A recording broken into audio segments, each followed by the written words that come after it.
ಪರ್ವತಗಳ ಮಧ್ಯೆ ಹಸಿರಿನ ಹಾರಿನಿಂದ ತುಂಬಿರುವ ಒಂದು ಪುಟ್ಟ ಹಳ್ಳಿ, ಚಿಕ್ಕ ಹಳ್ಳಿ.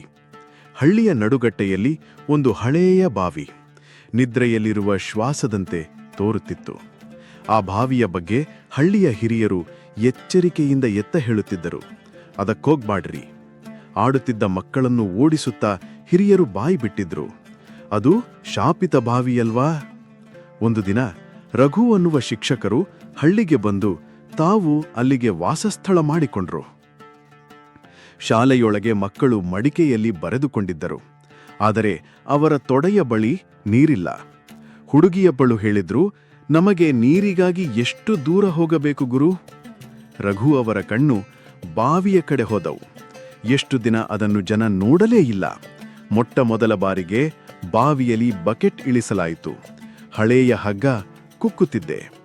ಬಕೆಟ್ ಮೇಲೆ ಬಂದು ನೀರು ಚಿಮ್ಮಿತು. ಸುಬ್ರಹ್ಮಣ್ಯನ ಮುಖದಲ್ಲಿ ನಗು ಮೂಡಿತು.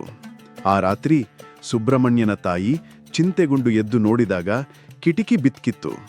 ಕೈಯಲ್ಲಿ ದೀಪ ಹಿಡಿದುಕೊಂಡು ಸುಬ್ಬು ಸುಬ್ಬು ಎಂದು ಕರೆಯುತ್ತಿದ್ದಳು. ಹಳ್ಳಿಯವರು ಹೊತ್ತಿಗೆ ಬೆಂಕಿ ಕಂಬಗಳು ಕೈಯಲ್ಲಿ. ಆ ಬಾವಿ ಸುತ್ತ ಮಂತ್ರೋಚ್ಚಾರಣೆ, ಹೂವಿನ ಹಾರ, ಮುಚ್ಚಲ್ಪಟ್ಟ ಕಥೆ. ಇನ್ನೊಂದು ಬೆಳಗ್ಗೆ ಇನ್ನೊಬ್ಬ ಬಾಲಕ ಕೂಡ ನಾಪತ್ತೆ.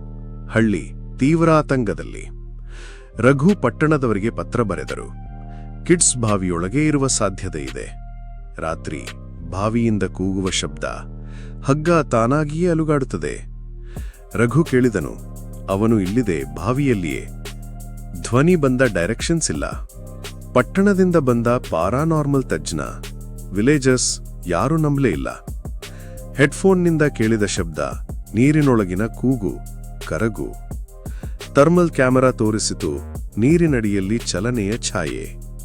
ಬಗ್ಗೆ ಹಗ್ಗ ಕಟ್ಟಿ ಬಾವಿಗೇಳಿಸಿ ಹುಡುಗರು ಬದುಕಿದ್ದಾರೆ ಅನ್ನೋ ಲಕ್ಷಣ. ಒಬ್ಬ ಹಳ್ಳಿಗಿದ್ದ ಹುಡುಗನು ಮರಳಿ ತಾಯಿಗೆ ಬಿದ್ದ, ಜೀವಂತವಾಗಿ. ಆದರೆ ಕೊನೆಗೆ ಬರುವ ಕೈ ಸುಬ್ರಹ್ಮಣ್ಯನ ಕೈ, ಜಡವಾಗಿದೆ. ರಘು ಗುಡುಗು ಹಾಕಿದಂಥ ಗಂಭೀರ ಧ್ವನಿಯಲ್ಲಿ, ಅವನಲ್ಲೂ ಉಳಿಸೋಕೆ ತಡ ಆಯಿತು. ಬಾವಿಯ ಮೇಲೆ ಇಟ್ರು ಇಟ್ಟಿಗೆ, ಗುಡ್ಡ, ಪುಷ್ಪ ಅರ್ಪಣೆ. ಸಮಾಧಿಯ ಹತ್ತಿರ ತಮಗೆ ಸ್ಮಾರಕವಾಗಿ ಸುಬ್ಬು ಬರೆದ ಬ್ಲ್ಯಾಕ್ ಸ್ಲೇಟ್ ಇಟ್ಟರು. Final narration.